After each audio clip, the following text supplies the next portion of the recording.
Satılın mı onu bakan kımmettır. Sade adamları kımmet satarlar. Zanlı yamanlardan taşırakta dur. Satıp bilmeseler tökme atarlar. Ağlanın mı onu yüreğin pektir.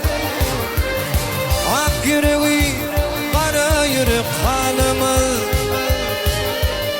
Kaçkın adam bulup adam değerlerden.